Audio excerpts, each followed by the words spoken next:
अस्सलाम वालेकुम स्टूडेंट्स, मैं हूं इज़्ज़ा बतूल। उम्मीद करती हूं आप सब बिल्कुल ठीक ठाक होंगे। अच्छा प्यारे बच्चों, आज मैं आपको उर्दू, इस्लामियत लाजमी इख्तियारी, पाक स्टडी और होम इकनॉमिक्स और साइंस के सब्जेक्ट्स जो उर्दू मीडियम में होते हैं उनकी पेपर प्रेजेंटेशन बताऊंगी। मैं आपको बताऊंगी कि ये सब्जेक्ट्स अगर आपके पेपर में आएँ तो आपने पेपर को किस तरह स्टार्ट करना है। यहाँ पे जो मैं मार्कर्स यूज़ कर रही हूँ वो टेम्पो मार्कर, 605 मास्टर कलम मार्कर और 604 मार्कर्स हैं। ठीक है, तो ब्लैक और ब्लू मैं दोनों यूज़ करूँगी। ब्लैक बिल्कुल अलाउ होता है, आप यूज़ कर सकते हैं। सबसे पहले आपको पता है उर्दू के लिए मार्कर इस तरह पकड़ना है कि जो निब की टिप है वो आपके राइट हैंड साइड की तरफ होगी, इंशाया तर्ज की, जिसको हम इंग्लिश में सब्जेक्टिव कहते हैं। तो ये हेडिंग आपने पेज के बिल्कुल दरमियान में देनी है। ठीक है, और इस तरह मैं पैरा पैरा लिखूँगी। अच्छा प्यारे बच्चों, ये जो राइटिंग है ये बाकायदा मैं अपने चैनल पे सिखा रही हूँ, उर्दू की भी और इंग्लिश की अल्हम्दुलिल्लाह कंप्लीट हो चुके हैं लेटर्स। तो आप मेरे चैनल को सब्सक्राइब कर दें ताकि आप इस तरह की राइटिंग भी सीख सकें और इस तरह की प्रेजेंटेशन भी कर सकें। जैसा कि आपको पता है जो मेन हेडिंग्स हैं उसके लिए हम टेम्पो मार्कर या फिर 605 मार्कर्स यूज़ करते हैं, जबकि सब हेडिंग और स्टेटमेंट के लिए हम 604 मार्कर्स यूज़ करते हैं। ये हेडिंग लिखने के बाद मैं नेक्स्ट हेडिंग ब्लैक से दूंगी। 605 मास्टर कलम ब्लैक मार्कर यूज़ कर रही हूँ। ये हेडिंग मैं दूंगी हिस्सा दोम।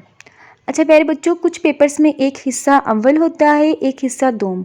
हिस्सा अव्वल में शॉर्ट क्वेश्चंस होती हैं ज़्यादातर और हिस्सा दोम में लॉन्ग क्वेश्चंस होती हैं। आपने उस हिसाब से देख लेना है। अगर आप हिस्सा अव्वल लिख रही हैं तो हिस्सा अव्वल की हेडिंग देंगी, अगर हिस्सा दोम कर रही हैं तो हिस्सा दोम की हेडिंग देंगी, कुछ इस तरह। नेक्स्ट हेडिंग मैं सवाल नंबर की दूंगी।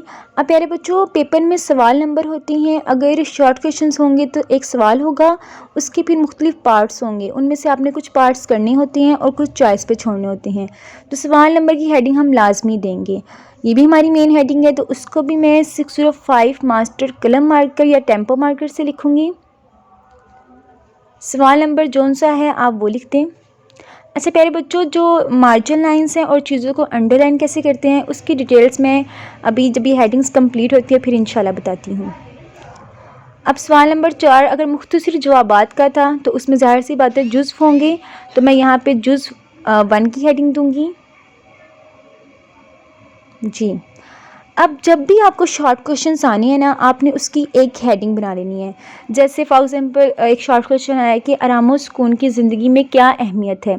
अब इसकी हेडिंग क्या बनती है, अहमियत, तो मैं अहमियत की हेडिंग दूंगी।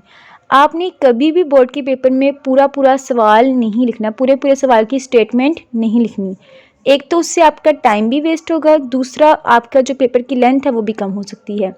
हम सिर्फ हेडिंग्स देंगे ताकि चेकर को पता चल जाए कि हम कौन सा शॉर्ट क्वेश्चन अटैम्प्ट कर रहे हैं और उसको बार बार क्वेश्चन पेपर को देखने की ज़रूरत ना पड़े। तो प्यारे बच्चों, ये मेरी हेडिंग्स यहाँ पे कंप्लीट हुई थी। अब मैं आपको लाइंस ड्रॉ करके दिखाती हूँ। लाइंस लगाने के लिए आपने सेपरेट मार्कर रखना है, जिस मार्कर से लिखते हैं उससे लाइंस नहीं लगानी। और लाइंस लगाने के लिए आप मार्कर को साइड से कट भी कर सकती हैं। उस हवाले से यूट्यूब पे एक मेरी वीडियो मौजूद है, आप वो देख सकते हैं। प्यारे बच्चों, मैं अपने चैनल पे हर पेपर प्रेजेंटेशन सिखा रही हूँ। ख़ासतौर पे उर्दू की तरफ मेरा ज़्यादा रुझान है, तो आप मेरे चैनल को सब्सक्राइब कर दें और चैनल का विज़िट लाजमी करें। इसमें इंशाल्लाह आपको ख़त नवीसी की, मुकालमे की और बहुत सी पेपर प्रेजेंटेशन मिलेंगी, मज़मून नवीसी की भी। तो प्यारे बच्चों, अंडरलाइन करने के बाद और मार्जिन लाइंस लगाने के बाद मेरा पेपर कुछ इस तरह का लगेगा। ये मैंने बस आपको तरीका बताया कि आप पेपर को स्टार्ट कैसे करेंगे। देखिए ना, यहाँ पे मैंने अपना नाम लिखा है ना स्कूल का नाम, क्योंकि बोर्ड के पेपर में नाम वगैरह इंट्रोडक्शन के लिए एक सेपरेट पेज होता है जिसमें हम सारा इंट्रोडक्शन कर देते हैं। तो आपने अपने बोर्ड का पेपर इस तरह तैयार करना है शुरू से।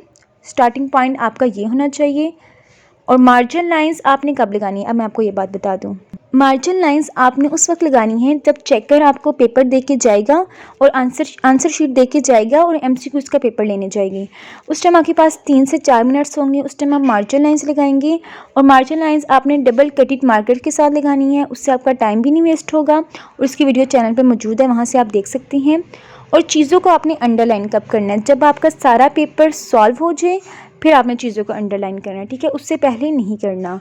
और ये फर्स्ट पेज की पेपर प्रेजेंटेशन है। इंशाल्लाह बाकी पेपर प्रेजेंटेशन मैं नेक्स्ट वीडियोस में सिखाऊंगी और इंशाल्लाह बहुत जल्द मैं टाइम मैनेजमेंट की वीडियो बनाऊंगी हर क्लास की कि उर्दू का पेपर आप किस तरह सॉल्व कर सकते हैं, जिस तरह मैंने सॉल्व किया था और अल्हम्दुलिल्लाह ज़िले में उर्दू में पहली पोजीशन ली थी। मैं इंशाल्लाह आपको उसकी एक एक चीज़ बताऊँगी। तो आज के लिए इतना ही। अपना ढेर सारा ख्याल रखें, दुआओं में याद रखें। अल्लाह हाफिज़ नासिर।